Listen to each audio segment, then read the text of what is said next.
Le 4 mai 97, je passais par les eaux du bataillon. À l'âge de 19 ans, ça fait 27 ans que je lui appartiens. 27 ans, et puis je pourrais vous dire en vérité que c'est vrai. Ça n'a pas été un chemin avec de l'eau de rose.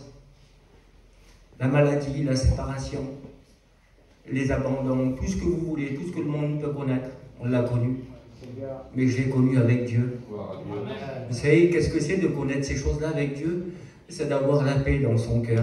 Et un jour, Jésus va donner un de ses conseils. Il va parler et puis il va dire, lorsque vous rentrerez dans une maison, annoncez la paix. Parce qu'on ne peut pas avoir de projets avec Dieu s'il n'y a pas la paix dans un cœur. On ne peut pas parler d'une bise avec Dieu s'il n'y a pas la paix dans un cœur. On ne peut pas parler de fonder des choses avec Dieu s'il n'y a pas de paix dans un cœur. Et puis il te faut la paix de Dieu dans cette soirée. Vous savez, il y avait un homme dans la parole de Dieu, c'était un homme qui était ici, puis quand il écoutait parler Jésus, il était tellement émerveillé qu'il va dire un jour à Jésus ces mots-là, « Seigneur, moi, je te suivrai jusqu'à la mort. » Toi, tu me suivras jusqu'à la mort. Mais Pierre, il ne va pas se passer un temps, il dit que le coq n'aura pas chanté 3 fois, que tu me révéleras. Et puis cet homme devant la parole de Dieu, celui qui voulait aller jusqu'à la mort pour lui, c'était vrai les paroles qu'il y avait dans son cœur. Il était vrai quand il parlait, Michel. C'était un homme que dans son cœur, quand il le disait, c'était pas un mensonge. Il aurait été capable d'aller à la mort. Quand la cohorte est venue arrêter Jésus, il n'a pas regardé à sortir son épée, puis allez, on demande la mort pour lui. C'était vrai ce qu'il allait dire. Mais quand le coq allait chanter, il allait renier. Quand Dieu parle, c'est vrai. Tu as fait peut-être de belles promesses, mais il est venu un moment donné où dans ton cœur, dans ton attitude, dans le fait que tu as fait, tu as renié le maître. Renier par rapport à une attitude. Renier, vous savez, il y en a qui renient Dieu pour un verre d'alcool. Il y en a qui renient Dieu pour une cigarette. Renier Dieu parce qu'ils sont liés par la drogue. Ils ne trouvent pas le moyen de s'en sortir. J'aimerais te dire que ce soir, Jésus a les moyens de te libérer de ces choses-là en plein, que tu puisses aller à la réelle mort pour lui. C'est qui te mènera au ciel. Oui, Seigneur. Il fallait qu'il connaisse ces choses-là. Il vivait, si vous sauriez comment il était malheureux dans son cœur. Si vous sauriez quelle tristesse qu'il y avait dans son cœur, si vous sauriez qu'est-ce qui se passait dans ce moment-là dans le cœur de Pierre lorsqu'il était parti, et puis lorsqu'il avait renié le maître, lorsqu'il s'était éloigné, lorsqu'il avait réduit la distance avec lui, à un moment donné, on va lui dire « Pierre, Pierre !» Et c'est vrai, le maître est vivant, j'aimerais te dire, c'est vrai, il est vivant, il est au milieu de nous. Cet homme-là, quand il va écouter ces paroles-là, il va faire quelque chose. Au lieu d'aller à la rencontre du maître, il va repartir sur sa petite barque. Quand on a des comptes à rendre à Dieu, on ne veut pas le rencontrer. Quand on a des comptes à rencontrer à Dieu, on ne veut plus le rencontrer. On veut s'éloigner. Je t'ai renié. Je n'ai pas été fidèle. J'ai pas su te suivre dans les bons et dans les mauvais jours. J'ai pas su te suivre quand les mauvais jours ont été là, dans la difficulté. J'ai pas été présent. Je ne sais plus comment faire. Je l'ai trop fait, je l'ai trop dit. Je t'ai renié. Tu le sais, Seigneur, c'était entre toi et moi. Jacques ne sait pas, Jean ne sait pas. Il y a plein de gens qui ne savent pas ce que tu as fait, mais parce que tu sais que lui l'a fait. Tu es mal dans ton cœur, mais parce que tu n'oses plus venir à toi. Lui, il se déplace et puis il vient à lui. Et vous savez qu'est-ce qu'il est en train de dire? Enfant, avez-vous quelque chose à manger? Il se tutoie le Père, et j'aimerais te dire qu'il voudrait t'apporter une nourriture. Il se passait quelque chose dans la parole de Dieu. Vous savez, quand on perdait un être cher, excusez-moi du mot, mais quand on perdait un être cher, quand on perdait quelqu'un, normalement, les gens qui étaient autour de la maison devenaient nous amener sur ce que l'on appelle un repas de la consolation. J'aimerais vous dire, pour que Pierre va pécher pour nourrir sa famille, il n'avait pas été consolé par ceux qui y avaient ôté, par ceux qui étaient à côté. Mais le maître est arrivé et puis lui dit, Pierre, enfant, avez-vous quelque chose à manger? Il n'avait rien. Il a dit, mais le repas de consolation, moi j'ai préparé. Dieu a préparé un repas en toi. Il voudrait venir consoler ton cœur dans cette soirée. Il voudrait venir ranimer ce qui était éteint. Il voudrait redonner de la paix, il voudrait redonner la joie, il voudrait redonner de l'espérance. Là où il y a la mort, il veut donner la vie. Là où tu es lié et puis enchaîné par les chaînes du péché, j'aimerais te dire que Dieu est venu dans cette soirée pour te délivrer. J'aimerais vous prêcher un petit message, je ne serai pas trop long. Je voudrais vous prêcher le cas le plus extrême de la Bible. Oh, tu le connais ce message-là. mais j'aimerais quand même te le rappeler. Je voudrais que l'on prie le Seigneur, hein, je voudrais demander à Antoine, l'ancien, et je voudrais demander au garçonnet, je voudrais qu'il prie pour moi parce que j'ai besoin de la grâce de Dieu. Je voudrais qu'il prie aussi pour l'Église. Il y a des cœurs qui doivent s'ouvrir à la parole de Dieu dans cette soirée pour ressortir bénis de ce lieu. Seigneur, te rends gloire et grâce, merci pour ton merveilleux programme, Seigneur Jésus. Toi, ton serviteur, Seigneur, la pontife de la mis ton cœur, mais par le moyen du Saint-Esprit, toute la liberté, Barodel, de parler de ta part, Seigneur Jésus. Notre part, nous de recevoir ta parole, de la mettre en pratique, Barodel, toi, nos amis qui sont là. Pour ma part, j'ai besoin de ta parole, Barodel. Bénis ton serviteur, Jésus. Bénis-nous à chacun, Barodel. Que ton nom soit béni, Jésus. Amen. Seigneur, merci pour ta grâce, merci pour ton amour, Seigneur, et ta fidélité, Fils de Dieu. Amen. Merci pour ces témoignages, Seigneur. Merci pour ces cantiques, Seigneur, qui sont faits à ta gloire et ton amour, Seigneur. Il n'y a que toi qui transforme les vies, il n'y a que toi qui bénis les lieux. Le plus important est ce qui brille, Seigneur, dans notre vie. Mais Seigneur, c'est ta parole, Seigneur Jésus. Bénis David, Seigneur, moi-le de ton esprit, Seigneur Jésus, ta grâce. Parle à travers lui, Seigneur, impacte les cœurs, révèle les cœurs. Que les cœurs, Seigneur, se donnent à toi dans cette soirée. Merci, Seigneur, et à toi la gloire, Seigneur Jésus. Amen. Je vais lire un verset qui va nous introduire dans le message de la parole de Dieu. J'aimerais vous parler d'un homme qui a eu un mot très important. Le verset que vous connaissez tous, et puis même vous pourriez le citer, c'est le psaume 34 et au verset 7. Quand un malheureux crie, Seigneur, quand un malheureux crie, l'Éternel l'entend et il le sauve de toutes ses détresses. Vous prenez juste un peu plus bas le chapitre 9, il va dire « Heureux l'homme qui cherche en lui son refuge ». Et puis j'aimerais vous parler d'un homme, si vous préférez, dans la parole de Dieu, qui se trouve dans le livre de Matthieu, chapitre 8. Et on lit ce verset de la parole de Dieu lorsqu'il dit « Lorsque Jésus fut descendu de la montagne, une grande foule le suivit, et voici un lépreux s'étant approché, se prosterna devant lui, et lui dit « Seigneur, si tu peux, tu peux me rendre pur ». Et Jésus étendit ses mains, le toucha et dit « Je le veux, sois pur ». Et je voudrais vous parler de cet homme-là, parce que lorsqu'on est en train de lire la parole de Dieu, si vous préférez, c'était l'une des plus belles réunions que Jésus avait peut-être pu faire. C'était l'un des moments les plus beaux qu'on pouvait vivre. Lorsque vous lisez le livre de Matthieu chapitre 5, la Bible nous parle des béatitudes. Et lorsque la Bible, on est en train de regarder ce message-là, c'est un message où Jésus est en train de monter sur la montagne. Et lorsqu'il est en train de monter sur la montagne, j'aimerais vous dire ceci, j'étais en train de penser à ça. Il y avait cet homme qui était là, cet homme qui était lépreux, cet homme qui avait touché par la lame, cet homme qui devait être au bas de la montagne, et puis d'un seul coup, il doit avoir passé Jésus, il doit être ici, il doit le voir monter, en train de monter sur la montagne.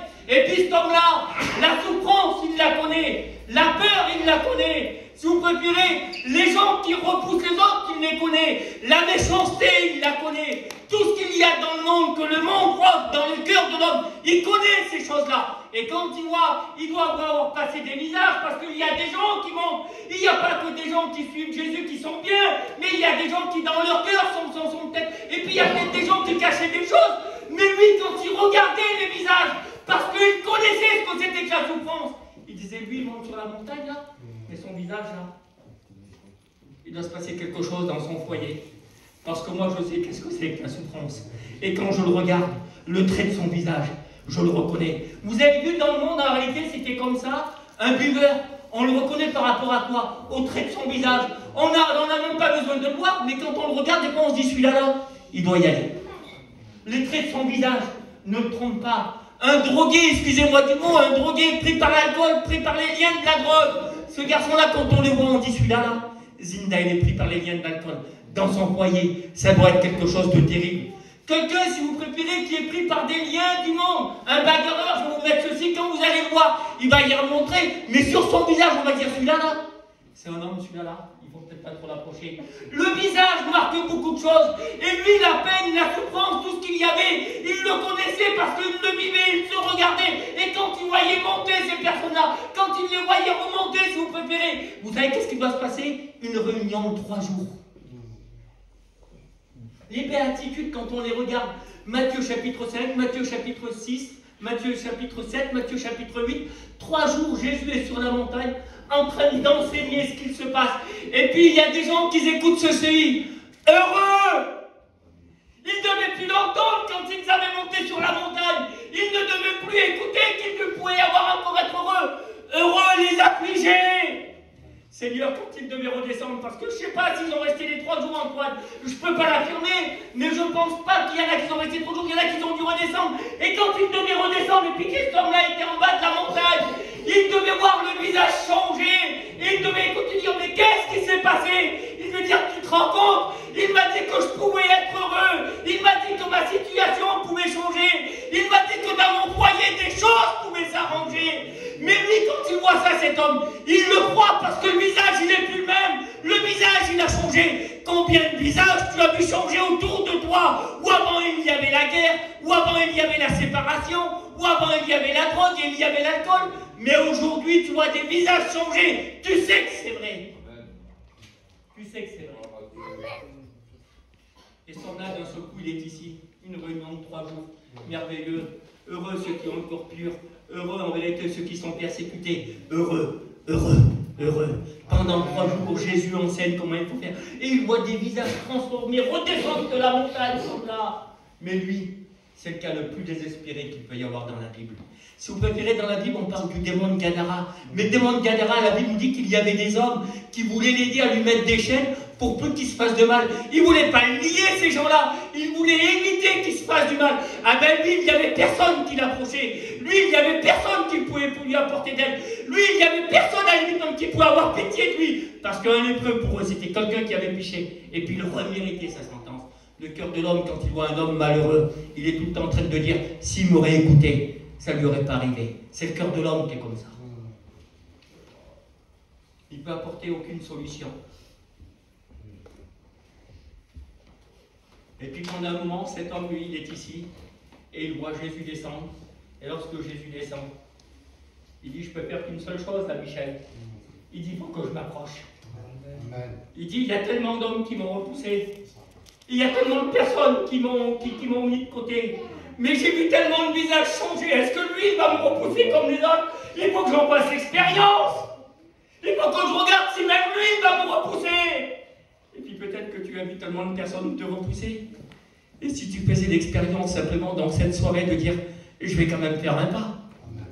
Je vais faire un pas. J'ai écouté ces témoignages ce soir. J'ai écouté qu'est-ce que Dieu a fait dans ces foyers. J'ai écouté comment Dieu a fait. Mais si je prenais, si vous préférez le temps de faire un petit pas avec lui, et puis de t'approcher, puis de dire ces mots-là, si tu peux, ou si tu veux, Seigneur. Mais pourquoi il va dire ces choses-là? Pourquoi cet homme va dire si tu veux? Ça veut dire que dans un sens, il voulait dire cet homme-là, il va dire Seigneur, je vais t'expliquer qui je suis. Je vais te dire qui je suis pour te dire si tu le veux. Parce que je sais que de moi-même, je ne mérite pas. Mais pourquoi tu ne mérites pas? Pourquoi tu t'es retrouvé dans cette situation-là? Moi, j'ai été élevé dans un foyer où on m'avait inculqué des choses. Là où j'étais né, chaque repas qu'il y avait, mon père et ma mère, ils me parlaient de la parole de Dieu. Ils m'expliquaient comment Dieu avait délivré notre peuple. Ils m'expliquaient comment que Dieu s'était servi de Moïse. Ils m'expliquaient comment Dieu s'était servi de Josué. Ils m'expliquaient de comment Dieu avait agi au travers d'Abraham. Ils m'expliquaient comment que Dieu avait fait. Et je grandissais avec ces choses-là. Et puis je grandissais. Et puis ces choses-là m'intéressaient parce que chaque repas qu'il y avait, on me parlait de la parole de Dieu. Chaque réunion que tu fais, chaque réunion que tu viens ici, c'est un repas où Dieu parle. Amen. Amen. C'est ça qui est bon, une réunion. C'est un repas où Dieu parle, mais il parle de miracles, il parle de choses que lui a fait, pas que les hommes ont fait, mais que lui a ordonné aux hommes de faire. Et puis pendant un petit moment comme ça, il est en train de penser, cet homme-là, il dit, moi, à l'âge de 6 ans, j'ai été élevé à l'école rabbinique. Il y a un verset dans la parole de Dieu. Ce verset-là, c'est le Deutéronome, chapitre 6, au verset 4. Ô Israël, tu n'auras pas d'autre Dieu devant ta face. Tu aimeras ton Dieu de tout ton cœur, de toute ton âme, et de toute ton aide, de toute ta force. Ce verset-là, quand j'étais petit, vous savez qu'est-ce qu'on faisait? On l'écrivait sur une planche de bois, et pour pas que je l'oublie, on mettait du miel dessus, et on nous faisait manger la parole de Dieu, on nous faisait la manger, on nous faisait entendre que quand j'étais ici, je devais avoir un seul Dieu dans ma vie, mais que je devais l'aimer de tout mon cœur, que je devais l'aimer de toute mon être, et que je devais mettre toute ma force dans ce que j'étais en prendre. Et j'aimais ces choses-là, j'ai grandi avec ces choses-là. À l'âge de 12 ans, j'ai eu le droit de rentrer dans une église, j'ai eu le droit d'apporter continué à aller aux réunions, j'ai continué à faire ce que j'ai... Mais qu'est-ce qui s'est passé dans ta vie? Ah ben, ce qui s'est passé dans ma vie, je vais te le dire, David. Au début, tout ce que je l'ai fait de tout mon cœur parce que j'aimais Dieu. Mais je ne me suis pas aperçu qu'avec le temps, je suis devenu un religieux. J'étais plus l'homme qui faisait avec son cœur. J'étais l'homme qui faisait plaire pour plaire aux autres. Je m'asseyais pour plaire aux autres. Je priais pour plaire aux autres. J'écoutais pour plaire aux autres. Et puis quand je suis rentré dans mon foyer, alors, je ne sais pas qu'est-ce que s'est passé. Je ne sais pas si c'est dans mon travail. Je ne sais pas si c'est dans mon langage. Je ne sais pas si c'est dans quelque chose que j'ai fait, si c'est dans la part. Mais peu importe, un jour, je me suis réveillé. Et je me suis réveillé avec une petite tache sur la main. Et puis lorsque je regardais cette petite tache, c'était pas grand-chose. C'était rien, ça ne me gênait pas. Parce que cette petite tache, vous savez quoi? On pouvait mettre une belle montre. On pouvait la cacher. La compagne ne la voyait pas. Les enfants ne la voyaient pas. Mais vous aimeriez vous dire qu'il y avait quelque chose. Le visage commençait à changer. Et puis quand il rentrait dans la maison, et quand il devait revenir comme ceci, et puis il devait dire « Ça va pas. Il y a quelque chose qui va pas. » Le visage commençait à changer, Antoine. C'est pas la petite tache, au début personne ne la voyait. Et puis elle devait prendre du temps. Et puis d'un seul coup, en voulant dire « Moi, j'étais tellement appris à faire le bien. Je sais qu'est-ce que c'est le bien et que le mal. Aujourd'hui, tu sais qu'est-ce que je vais faire? Je sais que je suis un homme bien. Je vais aller là-bas, je vais aller voir le grand sacrificateur. Je vais aller voir le pasteur, on va dire. Non, on va l'appeler le pasteur. Et puis lui, quand il va parler, je serai convaincu que tout va bien. Et puis cet homme-là, je l'imagine, sa belle petite chemise, sa belle petite montre, ses belles chaussures, tout ce qui paraissait devant les gens, et puis il arrive, et puis il rentre comme ça, et puis certainement qu'il devait se connaître avec un tel, alors ça va, comme ça, oui, tout se passe bien, oui. Je peux te voir 2 minutes? Parce que ça se passe dans le secret, la parole de Dieu. C'est pas au tout le monde, mais ça se passe dans le secret. Je voudrais te faire voir quelque chose. Ah bon? Et d'un seul coup, l'homme, il fait un bon. Et l'homme, il dit ça. Impur. Impur. Impur. Vous savez, quand on vient ici en croyant se justifier, en croyant que tout va bien, mais que la parole elle vient de dire pécheur, pécheur, pécheur, pécheur, privé de la gloire de Dieu, privé de l'amour de Dieu, privé de la paix de Dieu, privé de tout ce que Dieu te donne. Et puis toi tu dis, mais Seigneur, mais le pasteur il n'est pas bon. Mais qu'est-ce qu'il me dit? Il me dit que je suis pas bon. Mais qu'il lui montrer ton état à Dieu, et quand Dieu regarde, il ne regarde pas à ta peau, il vient regarder dans l'entrée, il vient regarder dans ton cœur. Et chaque fois qu'il y a quelque chose qui dérange. Ah, il n'est pas bon le serviteur. Le sacrificateur avait appris quelque chose. Dire la vérité. Amen. Et nous ne pourrons pas faire autrement que ici, dans ce lieu-là, de dire la vérité. De dire la vérité. Et puis cet homme qui était ici en voulant dire, si tu le veux, si tu le veux Seigneur, si tu le veux, il était en train d'expliquer son témoignage. Mais comment t'as fait? Je ne sais pas si c'était dans mon travail, je ne sais pas, mais aujourd'hui il y a quelque chose qui va changer. Et l'homme va lui dire, ton vêtement va changer, tes belles habits vont changer. J'aimerais vous dire qu'un homme qui est pris par le monde, beaucoup de choses changent chez lui. J'aimerais vous dire en vérité qu'il y a beaucoup de choses qui changent chez lui. Et même si on voudrait cacher les choses, au bout d'un moment donné, regardez, je l'imagine, moi, elle est dans son foyer. C'est rien, ma femme, je vais la cacher, j'ai une belle montre. T'as vu, les gens là-bas, ils nous apprécient. Si on dit qu'il y a quelque chose chez nous, on ne pourra pas. Et puis, je l'imagine, lui, est comme ça. Alors, tu sais, qu'est-ce que je veux faire? Mais regarde, ça prend là. Je veux mettre une belle chemise, je vais me couvrir. C'est intéressant. J'ai une belle robe de mon pantalon, je vais me couvrir. Les petits, ils verront rien. Et puis certainement, quand il arrive vers le serviteur, il est en train de dire ceci, je vais me couvrir les mains, les bras, les jambes, le corps. Et le serviteur qui était là, mais ton visage va être atteint. Comment vas-tu cacher ton visage quand le péché va atteindre ton visage? Tant que c'est ici, puis que ça n'a pas d'importance et que ça touche la main, tu pourras le cacher à tout le monde, mais Dieu le voit. Mais quand ça va venir sur ton visage, le peuple entier va le voir. Et il dit tous tes amis. Et là, vous savez qu'est-ce qu'on fait? On lui change de vêtements parce que le lépreux avait un vêtement. J'aimerais te dire, et en vérité que c'est vrai, que le péché a habillé beaucoup d'hommes. Et le péché, ça fait du bruit. Vous savez pourquoi? À ce petit vêtement-là, on mettait des clochettes. Que quand il marchait, auparavant, ce qu'il pouvait cacher, il ne peut plus le cacher. Parce qu'à un moment donné, le péché, on le cache. On le cache. On peut le cacher au serviteur, on peut le cacher à l'ancien, on peut le cacher à l'endroit. On peut cacher beaucoup de choses au serviteur, mais on ne cachera rien au Saint-Esprit. Et si tu as cru cacher à Dieu jusqu'à maintenant, ou si tu as cru en vérité te mettre à couvert, comme on pourrait dire, j'aimerais te dire que Dieu est en train de lever le couvercle. On est bien? Au Seigneur, vous m'accordez une petite heure?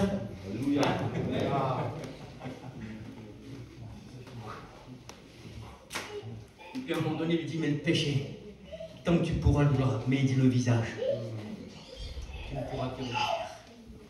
Et puis cet homme-là, on ne sait pas comment ça s'est passé. Vous savez comment ça se donne, la lèpre? J'ai regardé ça, Antoine. Ça se donne quand on parle trop près avec quelqu'un qui a la maladie, c'est un truc qui se donne. Et quand ça se donne, un truc comme ça, excusez-moi du mot, mais vous voyez quand on faisait ça là, et qu'on serrait la main à quelqu'un. J'aimerais vous dire que tu as peut-être serré la main à la mauvaise personne. Dans le monde. Je vous laisse conclure par les en serrant la main à la mauvaise personne, vous savez qu'est-ce qui se passe? La personne, elle se rapproche et on est plus près. Et quand on est à l'écoute de mauvaises conversations, quand on est à l'écoute de mauvaises choses, et puis quand on les enregistre, ça fait naître quelque chose qui est caché au début, mais qui va naître après. C'est une tâche qui est en train d'apparaître. Et puis qu'est-ce qui se passe? Ça touche la femme. Vous savez qu'est-ce qui se passe? Qu'est-ce qu'il est en train de faire, le foyer? Il est en train de faire comme ça. Détruit. Parce que l'homme, il est obligé de lui dire la vérité. Je ne sais pas comment on va l'appeler, je ne vais pas mettre de nom dessus, je n'ai pas de révélation à qui ça s'adresse, je ne sais pas. Mais toi, si tu veux, et puis que tu te retrouves, tu peux mettre ton nom à la limite. En voulant dire, je voudrais me reconnaître, moi déjà. En voulant dire, tu sais, si tu continues comme ça, parce que tu es en train de faire tes enfants, tu ne pourras plus les voir. Comment ça? Non, parce que tu vas aller contagieux, c'est contagieux ce que tu es en train de faire. Le péché, le mal que tu es en train de faire naître en toi, tu vas le transmettre à tes enfants. Ta compagne, tu vas lui transmettre. Tes parents, tu vas lui transmettre. Les beaux-parents, tu vas lui transmettre. Et donc, tu es obligé de quitter la maison. Vous savez qu'il y en a spirituellement parlant, et puis je parle comme ceux-ci, qui vivent dans un foyer sans réellement y vivre. Ils fuient le foyer, pourquoi? Parce que ici, le péché a tellement pris de place qu'ils ne peuvent plus regarder leurs compagnes, ils ne peuvent plus regarder leurs enfants, ils ne peuvent plus regarder leurs parents. Ils sont tellement rongés ici à l'intérieur du cœur qu'ils font un semblant. Ils font un semblant d'être d'un foyer, mais ils ne vivent plus dans le foyer. Le péché a détruit ton foyer. Ce que tu croyais d'aggraver, si tu croyais te cacher, aujourd'hui elle est avec tout le monde et tu es en train de perdre tout ce que tu avais. Mais cet homme-là se trouvait au bon endroit. Comme ce soir tu te trouvais au bon endroit. J'arrive mieux à comprendre Peter quand il lui dit, si tu le veux Seigneur, si tu le veux tu peux me rendre. Pourquoi? Parce que je ne suis pas digne. Parce qu'avec tout ce qu'on m'avait enseigné, avec tout ce qu'on m'a dit, avec tous les conseils qu'on m'avait donnés, jamais si j'aurais fait attention, j'aurais été là. Non, c'est pas ça, c'est pas les conseils. C'est parce que ton cœur n'était plus attaché à Dieu. Tu peux écouter tous les conseils que tu voudras. Si ton cœur n'est pas attaché à Dieu, c'est parce que ton cœur n'était pas attaché à Dieu. Et j'aimerais te dire que ce soir, ton cœur devrait se rapprocher. Il voit tellement le visage redescendre, Peter, de dire, lui il a changé, lui il change, le visage change. Alors je voudrais faire quelque chose. Je vais terminer, je ne serai pas là. En vérité, c'est vrai, comme j'ai dit, dans la simplicité. C'est simple une réunion. Mais si vous sauriez comment elle me fait du bien, je ressens l'amour de Dieu qui voudrait délivrer une personne ce soir. Je ressens l'amour de Dieu qui voudrait venir à l'aide d'une personne dans cette soirée. Et puis cet homme m'a dit, voilà, si tu le veux. Lui, on l'a toujours rejeté. Lui, on ne lui a jamais parlé. On ne voulait plus l'entendre. L'ami de tout le monde ne voulait plus lui parler. Vous savez qu'est-ce que Jésus va faire avant de lui parler? Il va poser sa main lorsque personne n'a posé. Jésus, là où il vient directement au problème. Il vient là où il y a la lèpre. La lèpre, elle était contagieuse pour les autres. Elle ne peut pas contagier, elle ne peut pas se rendre à Jésus. Au contraire, la pureté de Jésus va rendre l'impureté pure. L'impureté ne pouvait pas toucher la pureté de Jésus. Mais lui, par sa pureté, il va venir et puis il va poser sa main. Et j'aimerais te dire en vérité que c'est vrai, c'est dans mon cœur. Jésus voudrait poser sa main sur toi. Si simplement ce mot-là, dans cette soirée, dans ton cœur, elle résonnerait. Et moi, Seigneur, si tu veux, Est-ce que tu peux venir m'aider ce soir? Est-ce que tu peux venir, Seigneur, à mon secours dans cette soirée? Est-ce que tu peux venir me sortir de là où je suis, Seigneur? Si tu voulais dire ça, il ne dit pas un mot, lui. Mais là, tu ressentais tout doucement une main se poser sur toi. Quelque chose que jamais auparavant il ne s'était passé, une présence que tu n'as jamais ressentie. Et derrière ces mots-là, je le veux. Je le veux. Sois pur. Vous savez qu'est-ce que cet homme était privé? Lui qui avait grandi, Michel, dans les synagogues. Lui qui avait grandi au milieu des serviteurs. Lui qui avait grandi au milieu de la parole. Quand le péché avait envahi sa vie, et qu'il voulait rentrer dans une église, on lui disait non, t'as pas le droit, la présence de Dieu est fermée pour toi. Il était rejeté même de la présence de Dieu, demandé par rapport à certaines personnes, par rapport à certains hommes qui étaient là.